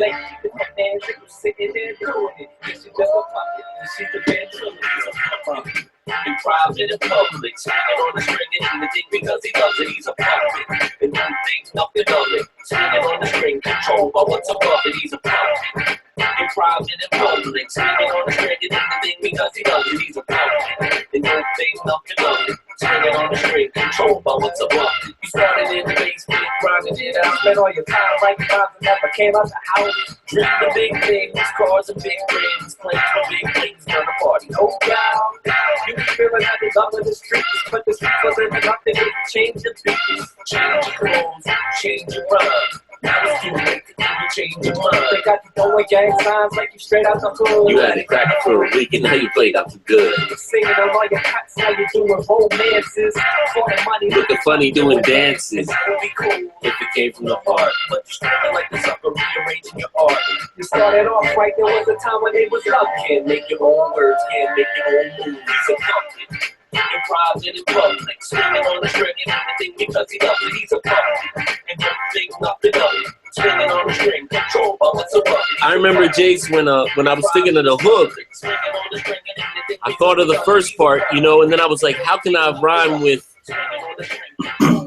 loves it? And I was like, oh wow, a puppet is controlled by what's above it. You know what I mean? Perfect. You want to party instead. You want to be like Pop with real life props. Nice crib, nice days, oil rich like God. Went in the right spot. He soon found out. Black gold buys elections down south. It ain't sweet in the catbird seat when the puppeteer hears every word you speak. And when you finally got in the house, enemies popping up like they were Oscar the Grouch. You went too far to turn back the title of a fool, and you rightfully earned that. But I can't get mad at the cat, it ain't him. It's probably all the hands in his back, cause he's a puppet. Whoa! Yeah, we just called the president of the United States at the time a puppet, like we ain't even mad at him. The Dick Cheney public. You know what's crazy, man? With the current state of things, it's like, man, George Bush would be mild compared to what we got now. Hell yeah. Mark. It sounds like a loop. That's what's crazy, but it's not. Not at all. That's a straight live improvise. Improvise, dude. Most of these people, he's just going freaking it. You know, he's Yo, not, man. It's not. He got one practice, and then he went live the next tape. I have to say, I got to give you props for the sequencing of that song, and really all these songs, man. do you remember how long, like, It's going up into 49, man. I was gonna say, do you remember the sequencing that we used to do at the 49? Greg used to have so many sequences, man. Like 47 sequences in a song, 59 sequences. Each line was a different sequence. Yeah, yeah. Each line had a different sequence. Now, so for the people who might not, we would be up late night to like 3, 4 in the morning, just sequencing our song for the studio the next day. I can remember sitting up with Greg late night, like, okay, we drop here. Pause. All in Sonic. Yeah, the whole thing. And you know what's funny? If people do some research or read RZA's book, they did it the same way. So the first song that RZA and the Wu-Tang had on the ASR-10 was "Can It All Be So Simple." So they, towards the end of recording the Wu-Tang's album, he got an ASR-10, and he said that when he made that beat, that was the first beat to where they were able to do the intro, the sequencing, all that. Now, he stepped up not from the EPS to the ASR-10. He had the Ensoniq you had originally. Oh, okay. To do the whole first part of the Wu-Tang album. Right. So the ASR-10 allowed him to say... No sampling time on that thing. And then the ASR-10 allowed him to say, let's talk about the good old days. And everyone in the Wu-Tang was hyped because they were able to do a 20-second intro as one sequence and was like, yo, we about to get...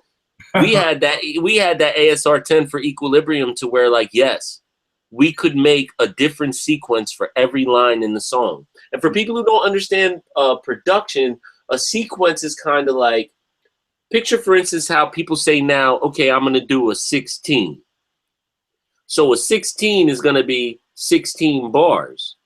So we would make a different sequence. So our 16 might be 16 sequences. Yep. You know what I'm saying? Straight up. 16 sequences. Now multiply that by 3 verses. You're already up to 36 sequences. Three hooks. Now you're up to 40 sequences, intros, outros, breakdowns. And now these hip hop songs that you think are just loops or just little things coming in and out, you realize, wow, man, these guys have 50 sequences in their song on the equivalent of Herbie Hancock Rocket. You know? So all right, here we go. We're gonna keep it moving. Right now we got Save the Children coming up. This is a joint Jace did. Jace really holding down this end part of this album. That's something I always wanted to sample. I think I did sample it once, and I didn't like how it sounded, so I fucking this.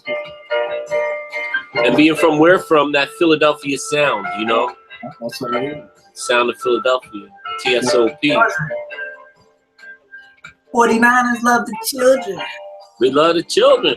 And man, this was almost like a premonition, man, because back then I didn't think I'd be working with children, man. And you know, we built a computer lab in the hood, and man, I've literally raised this year alone, man, millions of dollars. $17 million raised this year for programs in Delaware that improve lives. And I mean, that's trackable. I say that number with confidence because I mean, I could show you the number. The organization that I'm with now, doing the marketing for, raised $17 million for, you know, education and poverty in Delaware.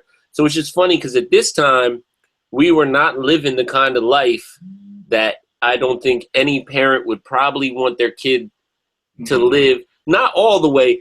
In some aspects, yes. In some regards, is yeah. Do you want your 23-year-old flying around the world doing concerts and being known around the world? Yes, you want that. But all the other stuff that comes along with it. But what I can say about that loop is, which is like kind of, I would say like we weren't reckless, but I mean, we were kind of reckless. Yeah. But we had a good heart. But what I mean is that you could have sampled anything out of all the records we have, you know, but you sampled Save the Children, which, like I said, was like a premonition, man. It shows that we were trying to at least put that positivity in there. And then we would go on later to remove the curses from our album. So this album has curses. Our ones moving forward as we progress, we took the curses out of them, man. So I like how you... that didn't make the cut because we had too many... Either the content was vulgar and we always did... These songs were basement demos first. We have a catalog of basement demos, and then we'll pick okay, let's take this one to the studio because this is the shit. Right. And then sometimes the content of the basement demo would switch. So we might make a song in the basement that's so ridiculous. Like, yeah, we can't make a song about Dr. Juice, who just happened to be a guy from the West Indies doing backflips in Washington Square Park, and we made a rap. We can't put that out, but we can put it out day in, night out. You know what I mean? And take the content and switch it. Right. So this song right here, I have to admit, I was listening to this song maybe 3 days ago. To me, this is one of those songs that's just so nostalgic. It'll just always remind me of riding around late at night, the windows down, summertime, Delaware, Academy Street courts. You know what I'm saying? Academy Street courts, riding with the homies. This is up there, man. I might have to change it for listening to it now, but to be honest, this is the one song we could have took one off. It would have been this joint. But I remember Harv, 91.3, Voice of Delaware, used to play this joint faithfully. On the radio. Know what's funny? You know what's funny about that? I never understand why, because this joint. I'll tell you what, man. After all this, you know what's funny that you said that? You was like, if there's one joint that if we had to take off. Now, if there was one joint that I would have to leave on, to where like if you was like, yo, I'm Adam, if there was one joint that I'd be ready to be like, yo, I'm not putting no album out if this ain't on it. Mm-hmm. This joint, man. This joint. I'm telling you, you probably gonna change your mind. Let's play it. Oh, man. I love you. Come on, man. You know that captured it. That's the samples from Chocolate Milk. That captured it. Day to sit back and parlay. I'ma call off of work and we gon' kick it with these skirts because these girls look so good. It's the perfect chilling song for Delaware, man. Like for late night, summer. Capitalism, man, I'm just living with the sun shining bright. It seems like everything is right. Ain't a cloud in sight.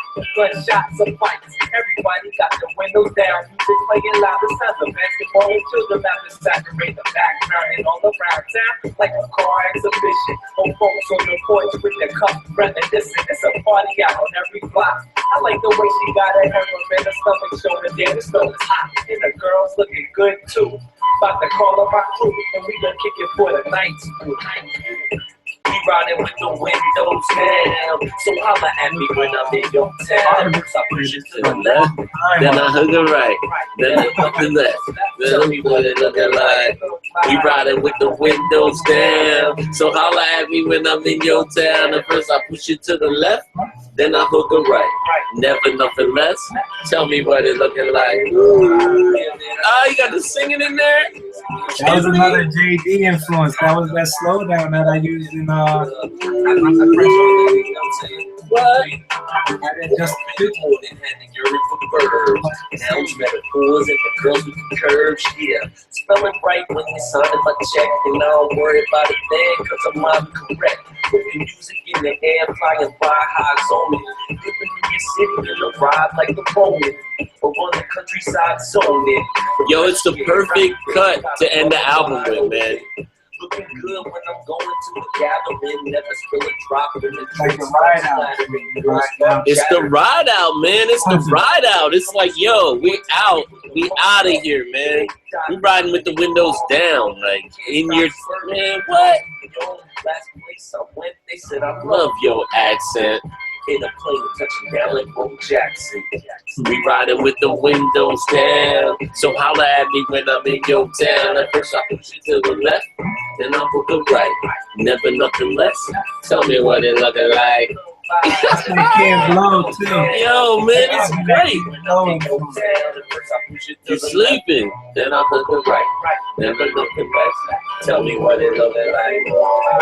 And then we gonna hit him. Then we gonna hit him with the third verse though. Look, after the shorten the hook.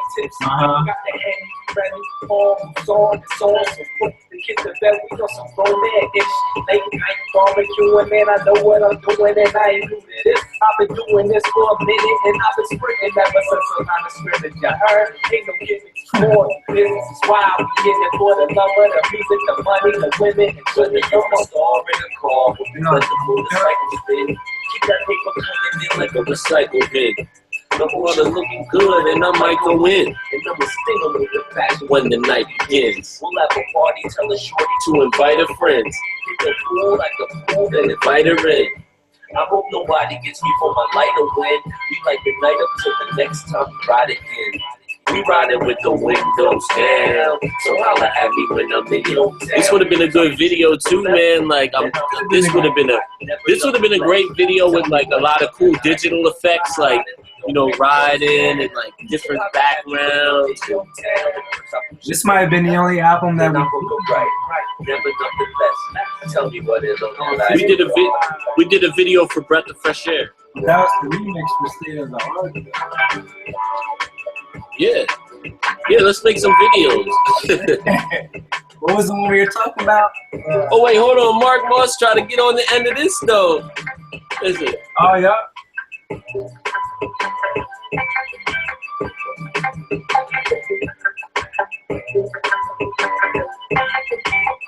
I wish we had Mark Moss at our.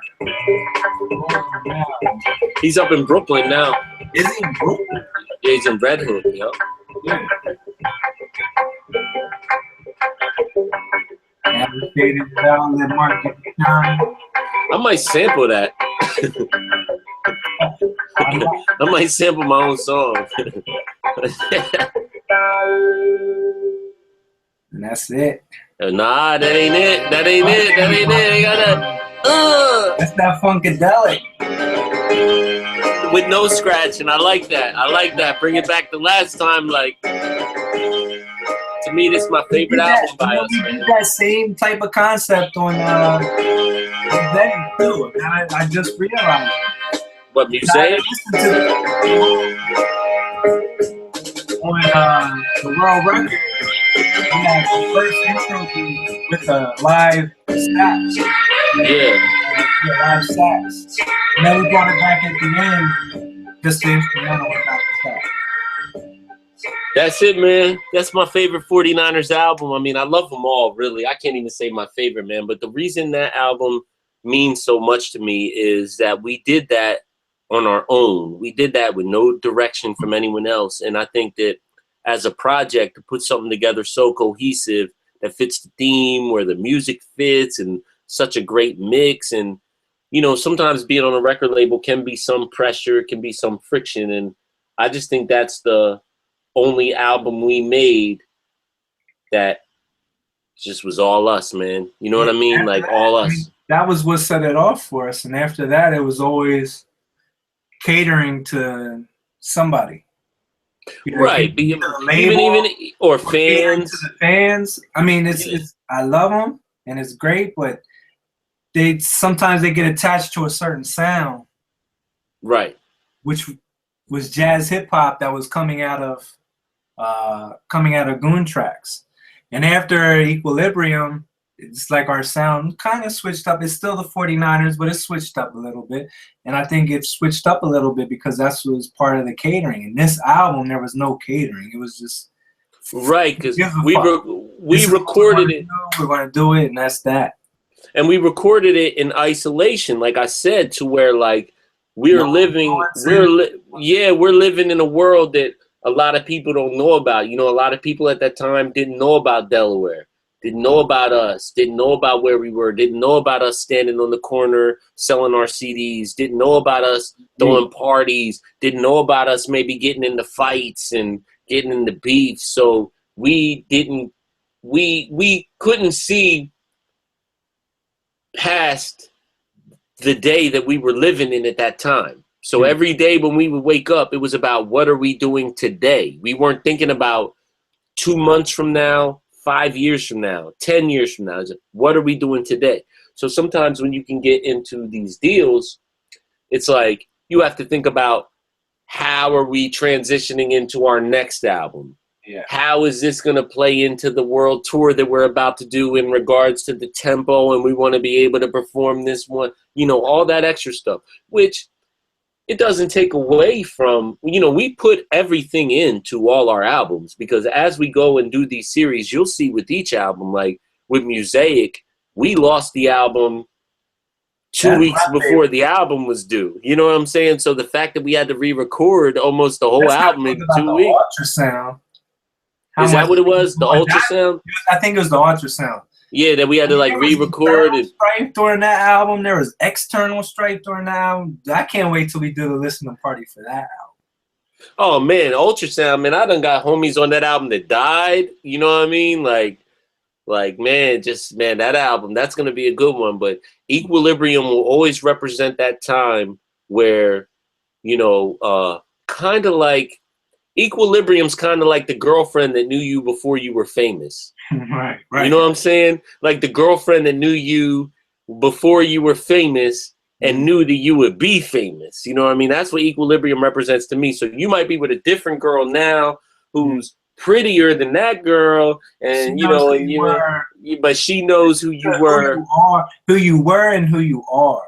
Exactly. That's what Equilibrium will always be to me, man. Like that girlfriend that knew you before you were famous, man. Right. That's the only analogy I could give to it. Mm-hmm. And that's a good one, I think. Thanks, man. But look, before we get out of here, I want to say this. I want to give a big shout out to all our fans around the world, and a big shout out to Marlon Weir for doing this album art. You know what I mean? He was the one who did the album art for the Equilibrium CD. All our albums are available on Spotify. Rob for taking the photos. Remember we was doing them up at the train station, Wilmington train station, taking those shots? Yeah, that's right. And we got kicked out. No, we didn't get kicked out. We were gonna get kicked out, but the police officer's nephew was a rapper, and he wanted some he wanted a performance at the Groove Lounge. So actually, we didn't get kicked out. We were gonna get kicked out, but we're allowed to continue the photo shoot because the police officer who was supposed to be doing his job and arresting us, his nephew was a rapper, and he thought he could use it as leverage to get him a show at the Groove Lounge. When he called his nephew and was like, "Have you ever heard of the Groove Lounge?" Dude was like, "Yeah, man, word." You know what I'm saying? So we were able to actually skirt the law on that one, which is classic, man. I don't think things like that gonna happen nowadays, but that was just the times we was living in. But for all our fans, we definitely, after doing this listening party, man, we're really thinking about re-releasing this album on vinyl. So if you would like to hear that on vinyl, make sure you just keep up with us on our social media, the 49ers, just like the football team. You can follow us on Facebook, Instagram, Twitter, anything like that. We got our blog, the 49ers.wordpress.com. Yeah, and that's it. That's the Equilibrium. So next time we'll do the State of the Art, because that's the next album. Yeah, we released. And then we can get into all the whole Goon tracks and how all that stuff happened and how the album came about and the tour, the first tour, world tour. Yeah, for sure, yeah. Our connections with great producers like Think Twice and Soul Chef and DJ Chica and all the people on the so-called jazz hip-hop scene. Jazz hop scene, how we got in with that. And I really do feel like the 49ers are part of an era of the jazz hop and the real birth of that movement. And after Nujabes, I feel like we were one of the artists, people like us, Funky DL, Naive. Yeah, I think you were like the first, maybe the second act on Goon Tracks. Possibly. You were close to one of the top first five acts of Goon Tracks, and we were the first of Goon Tracks hip-hop acts to go to Japan. Right, to actually go there. Fronting on us, and that's all. That's something we can get into on the State of the Art joint. So make sure come check out next. And not to shout out too much business and put too much stuff out there, but Goon Tracks definitely changed their recording contracts because of us. After dealing with us. Because it's that whole attitude we were saying, like, we're not taking those shorts. We'll tell you straight up, like, what? Nah. That's the bad thing. When you know your business, those foreign groups know that they can't, the foreign labels know they can't take advantage of you, so they're not going to really work with you no more. And that's why you'll see we're not on too much, too many of that. But if you look at the first maybe 7 volumes of In Your Melatonin, I do believe that we are probably the artist on most of the most volumes. I mean, we're on the first 7 volumes, and then after that, you know, first 7 or 6 volumes. But yeah, you know, we're both, you know, we're open to work with anyone, you know, but the whole thing is, you know, we're not going to work with you if it only benefits you, because at the end of the day, we're comfortable with who we are as human beings. So we're not going to, you know, have to compromise ourselves for any amount of money or anything. I mean, we just don't need to do that because we have enough talent and skills and enough blessings and a strong enough support system that even if we couldn't even do music, we'll be good in life. So that just means we don't have to sit here and cater to people and change everything and really sell out to remain relevant. We're 6 albums in, working on the 7th album with the same mentality as we did when we put in the first album, to just put our all into it. You know what I'm saying? So if Jace wants to add anything else to that. No, it's all good. Just make sure that y'all check us out on the next joint, The State of the Art. We'll set a date for it and let everybody know. You know what I mean? And tune in so we can have some interaction with the fans and everything. And check the rebroadcast of this one right here, because it's going to live on the YouTube, and I'll be rebroadcasting it all across the net. You can check it on yourherd.com. Check it on our Facebook, our Twitter, like we said earlier. And, yo, this was the 49ers Equilibrium listening party. You can pick up this album on iTunes. All our albums on iTunes and Spotify. Please pick them up. They're hip-hop classics, and you won't be disappointed. And we're out, y'all. Peace.